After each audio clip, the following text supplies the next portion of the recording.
जय हिंद दोस्तों। आज हम इस वीडियो में आपको सिखाने वाले हैं एक पदी व्यंजकों का गुणनफल। अर्थात आप इस वीडियो में कई सवाल देख रहे होंगे जो सवाल अपने आप में अलग अलग हैं। जैसे यहाँ 2x मल्टीप्लाई 4 है, यहाँ 3x मल्टीप्लाई 4y है, यहाँ आपका 5x है गुणा 3y है। अब आगे आप इस तरीके से देख रहे हैं, तो इस वीडियो में आप बहुत कुछ सीखने वाले हैं। प्लीज वीडियो को स्किप ना करें। यदि आपने वीडियो लास्ट तक नहीं देखी तो आपका लॉस होने वाला है। अब इस वीडियो में इन सवालों को करने से पहले आपको रूल समझा दे देने बहुत ज़रूरी हैं। क्यों? क्योंकि देखिए यहाँ दो मैथ के अंक हैं, यहाँ एक इंग्लिश का एक लेटर है। यहाँ आप देख रहे होंगे यहाँ मैथ के दो अंक हैं, यहाँ इंग्लिश के दो लेटर हैं। अब यहाँ देख रहे होंगे इंग्लिश के लेटर भी हैं, मैथ के भी हैं, बट एक माइनस का चिन्ह भी है। अर्थात आपने देखा है तीनों सवाल अलग अलग हैं। तो अब चौथा इससे भी यूनिक है। क्या है? देखिए 4x² मल्टीप्लाई 5x की क्यूब। तो आपने देखा आप मैथ के भी अंक हैं और तथा x जो आपके इंग्लिश के लेटर हैं वो भी हैं, और उसमें भी पावर है अर्थात घात हैं। आप इस तरीके से अगला सवाल देख सकते हैं, ये सवाल अलग है। तो इस सवालों को सबसे पहले देखिए, सबसे आसान करने का बेहतरीन तरीका ये है, पहला आप इनका रूल सीखें। आप इस वीडियो में सबसे पहले हम रूल सीख लेते हैं। तो रूल क्या कहता है, चलिए हम इसमें रूल की शुरुआत करते हैं। तो ये आपके रूल हैं कुछ, देखिए 1 2 3 4 5। अर्थात इसको क्वेश्चन को सरल बनाने के लिए आपको 5 रूलों से गुजरना होगा। तो चलिए पहले हम रूल समझ लेते हैं। समझ ले, सबसे पहला ये हमारा है 2x। तो देखिए यहाँ आपका मैथ का अंक है, ये इंग्लिश का लेटर है। जब भी एक मैथ का अगर इंग्लिश का लेटर लिखा रहा हो तो उसे ध्यान रखना, बीच में क्या होता है, गुणा का निशान। दो अलग लिखेंगे आप, x अलग लिखेंगे, बीच में गुणा होती है। अर्थात आप ये कह सकते हैं एक मैथ के अंक इंग्लिश के लेटर के बीच में एक मैथ का निशान होता है जिसे आप मल्टीप्लाई कहते हो, जो क्रॉस का निशान कहते हो, अर्थात गुणा का। इंग्लिश के लेटर ABCD जैसे XYZ तक होते हैं, अर्थात 26 जो होते हैं वो इंग्लिश के लेटर होंगे, ये मैथ के हैं। तो जब मैथ का इंग्लिश का लेटर आपस में जॉइंट होंगे तो ये इस तरीके से लिखा हुआ होता है, और लिख हम ऐसे देते हैं। तो आपको विशेष ध्यान रखना सवालों को करने से पहले कि इंग्लिश का लेटर और मैथ के लेटर में एक बीच में क्या है, एक मल्टीप्लाई का निशान है। ऐसे ही आप अगला देखेंगे, यहाँ आपका 6, तो 6 लिखेंगे, ये इंग्लिश का लेटर है तो इंग्लिश का, बीच में किस चीज़ का निशान आएगा, गुणा का। अब जो पावर है जो ऊपर है x के, वो उस पर कोई फर्क नहीं पड़ेगा, अर्थात आप ऐसे भी लिख सकते हैं। तो आपने ध्यान दिया 6x3 को लिख सकते हैं 6 गुणा x3। तो इसका मतलब ये हुआ कि मैथ का और इंग्लिश का जो आपस में दो अंक होते हैं उनके बीच में मल्टीप्लाई का चिन्ह होता है। अब आगे देख लेते हैं, आगे क्या कह रहा है, ये है x गुणा y। तो आपने देखा यहाँ इंग्लिश के लेटर हैं x और y, तो इनके बीच में चिन्ह है। देखिए इसको ऐसे लिखा जा सकता है, इसको दूसरे रूप में भी लिखा जा सकता है। इस x आप जो मल्टीप्लाई देख रहे हैं इसको खत्म किया जा सकता है, तो अर्थात x और y इस तरीके से लिखा जा सकता है। अब इसमें भी क्या करना है दोस्तों, इसमें भी मल्टीप्लाई का निशान है, तो मल्टीप्लाई का चिन्ह खत्म करेंगे, विलुप्त करेंगे। अर्थात आप इस तरीके से ना लिखे, क्या लिखेंगे, x y और z। तो आप इस तरीके से लिखेंगे तो आप धीरे धीरे रूल समझ रहे होंगे सेकंड भी, कि x गुणा y का मान होता है x y z जो मल्टीप्लाई में है, इसको आप डायरेक्ट ऐसे लिख सकते हैं। ऐसे ही मैंने एक ये रूल लिया है। देखिए इस रूल में कुछ डिफरेंट है, क्या है पहले लिख लेते हैं, y b c। तो लिखेंगे y b c। आप इस तरीके से इसे लिख सकते हैं, परंतु अगर इसका सही रूप देखा जाएगा तो जो इंग्लिश में लेटर पहले आते हैं वो पहले लिखे जाएंगे। अब यदि हम ABCD के अकॉर्डिंग बात करें तो इसमें y तो बाद में आएगा, b पहला आएगा, c उसके बाद। तो ये भी तो सही है, बट इसको लिखने का सही तरीका देखा जाएगा तो इंग्लिश में AB लेटर में कौन सा पहला आएगा, b। तो आप b लिखेंगे, b के बाद कौन सा आएगा, c, फिर आप c लिखेंगे, फिर हमारा क्या बचा दोस्तों, y लिख देंगे। तो आप ये कह सकते हैं कि इस इंग्लिश के लेटर को क्रम से लगाना बहुत ज़रूरी है, तभी आपका सवाल बिल्कुल 100% सही होगा। ये भी सही है, बट ये इसके बेस्ट है। अब देख लेते हैं अगला रूल है। देखिए x की घात 3 गुणा y की घात 3।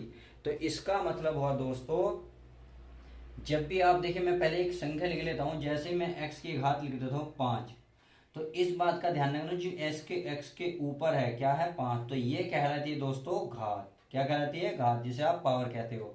अब ये जो आपका क्या है आधार, दोस्तों क्या है ये दोस्तों आधार। तो ये नीचे वाली संख्या आधार कहलाएगी, इसके ऊपर जो भी होगा वो आपकी घात कहलाएगी।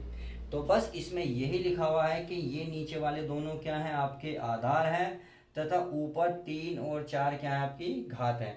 तो मैं ये कहना चाह रहा हूं, अब जब भी आप देखेंगे x और x अर्थात आधार जब समान देखते हो तो घातें जुड़ जाती हैं। जब कहेंगे दोस्तों आधार क्या होगा, आधार बराबर होंगे तो घातें क्या होंगी दोस्तों, घातें हो जाएंगी हमारी प्लस। हमारी आधार क्या है x और मल्टीप्लाई में x, अर्थात आप ये कह सकते हैं x जो है आधार समान है तो ऊपर की हम घातें जोड़ सकते हो। 3 और 4 कितने होंगे 7। तो आप यहाँ लिख सकते हो x की पावर 4 और 3 कितने होंगे दोस्तों 7। यही इसका पहला नियम है, आप इस तरीके से इसे कर सकते हैं। कंडीशन यही है जब ये दोनों सेम होंगे, नीचे वाले आधार ऊपर वाली घात। देखिए घात अलग हो सकती है परंतु घात आधार समान होने चाहिए जब भी हम घात जोड़ेंगे। अब आगे चलते हैं, जोड़ेंगे केवल गुणा में ही।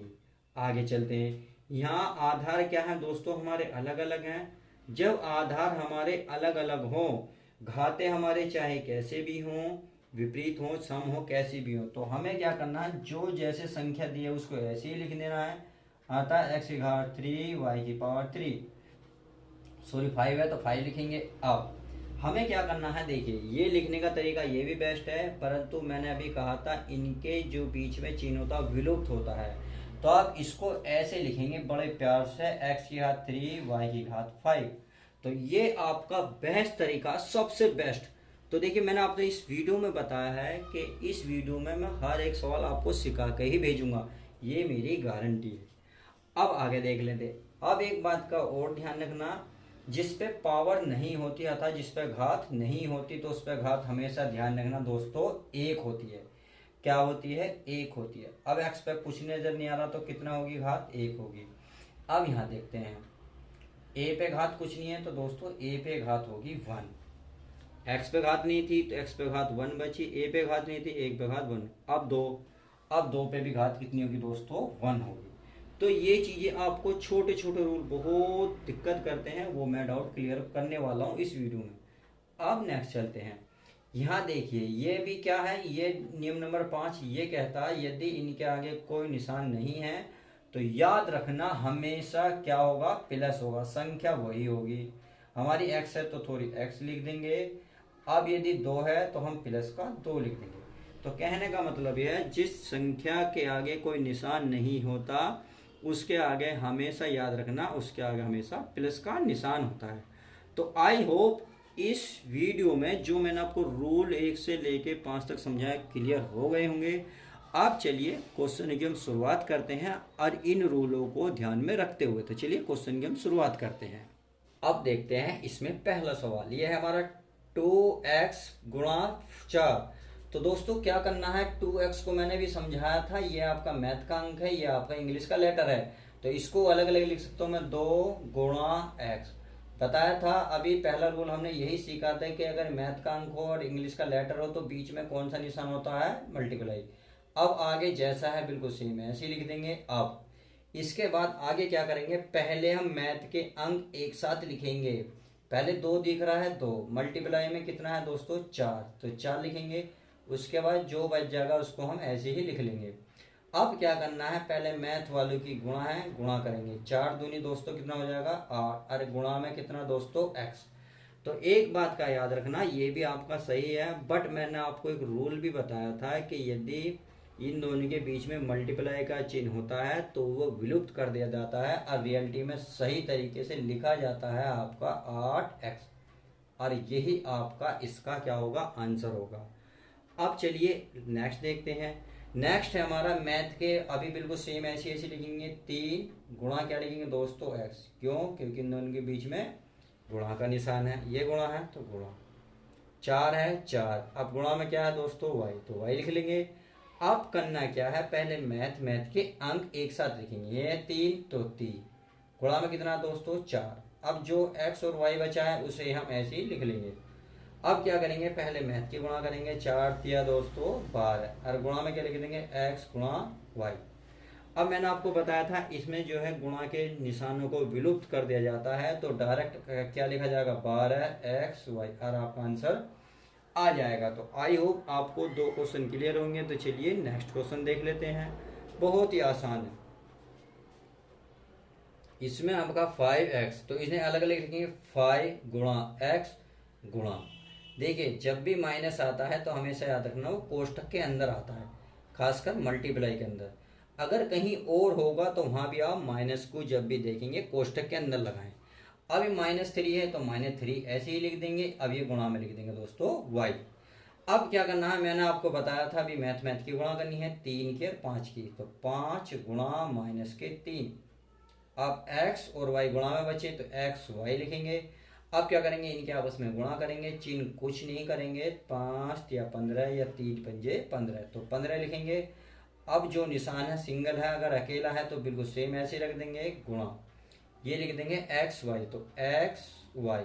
अब क्या करेंगे, मैंने आपको अभी बताया था इसमें कि इनमें चिन्ह क्या करते हैं, विलुप्त कर देते हैं। तो आप क्या लिख सकते हैं, -15xy, और यही आपका क्या हो जाएगा, आंसर हो जाएगा। तो चलिए 1 2 3 क्वेश्चन क्लियर होंगे। आप क्वेश्चन नंबर 4 देखिए, मैं इस वीडियो में आपको ट्रिक भी बताने वाला हूँ, डायरेक्ट आप कैसे कर सकते हैं। बस शर्त यह है आपका रूल याद हो। प्लीज़ वीडियो पसंद आ रही है तो लाइक करें, आज मेरे चैनल पर नए हो तो प्लीज़ चैनल को सब्सक्राइब करें।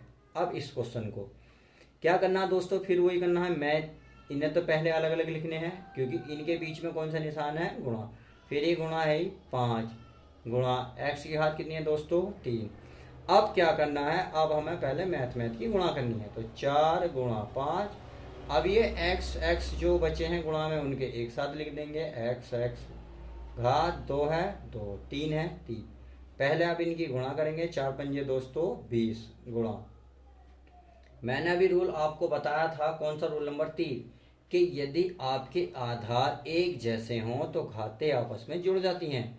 तो आधार x है तो x लिखा जाएगा, अब घातें क्या होंगी, आपस में जुड़ जाएंगी। तो 3 और 2 कितने हो जाएंगे, 5। अब फिर वही काम करना है जो हम करते आए हैं, जिसमें हमें महारत हासिल है।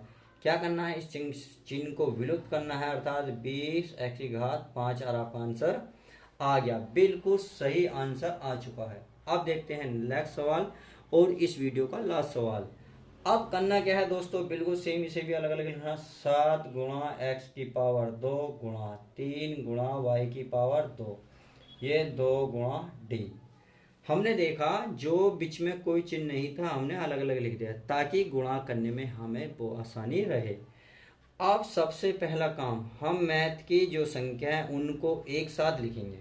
पहले 7 है, 7 गुणा में के बाद है 3, 3 के बाद है दोस्तों 2, तो 2 लिखेंगे। अब उसके बाद हमारे पास इंग्लिश के जितने भी लेटर हैं एक साथ लिखेंगे। पहले x, फिर लिखेंगे y, फिर लिखेंगे गुणा में d। तो अब पहले करेंगे मैथ वालों की गुणा। तो 7 या दोस्तों 21 और 21 दूनी 42। तो आपने देखा मैथ वाले की गुणा करने से आया 42। अब मुझे ये बात बताएं, एक्स वाई में क्या होगा, क्या घातें जुड़ेंगी, क्या ये एक साथ लिखे जाएंगे या अलग अलग। मैंने आपको रूल नंबर कोई सा बताया था, रूल नंबर 2 में तीसरा पॉइंट आपको बताया था, जब आधार अलग अलग हों तो इसमें कुछ भी नहीं करते, सारी संख्या ऐसे ही लिख देते हैं। जी हाँ, तो ऐसे लिखेंगे x y और आपका क्या, सॉरी पावर 3 है तो 3 लिखेंगे। चलिए कोई बात नहीं, समझ तो गए होंगे 3। अब मैंने आपको एक और तरीका बताया था, यदि ए बी सी डी में जो पहले आएगा उसे पहले लिखेंगे। देखिए आंसर ये भी सही है, पर हम लिखेंगे जो बेस्ट है। तो हम तो बेस्ट कर रहे हैं, तो चलिए 42। फिर एक्स वाई जेड में कौन पहला आता है हमारा, डी, तो डी लिखेंगे। उसके बाद कौन आता है दोस्तों, एक्स, तो एक्स की पावर 2 लिखेंगे। वाई आता है सबसे लास्ट में, तो वाई की पावर 3। आई होप आपको इस वीडियो में जितने सवाल थे क्लियर होंगे, और जितने भी मैंने आपको रूल समझाया था वो भी सारे डाउट क्लियर होंगे। तो चलिए वीडियो को एंड करते हैं, मिलते हैं आपको नेक्स्ट वीडियो में। यदि वीडियो प्लीज़ पसंद आती हो तो दोस्तों में शेयर करें, लाइक करें, और हाँ चैनल पर नए हैं तो चैनल को सब्सक्राइब करें। चलिए मिलते हैं आपको नेक्स्ट वीडियो में।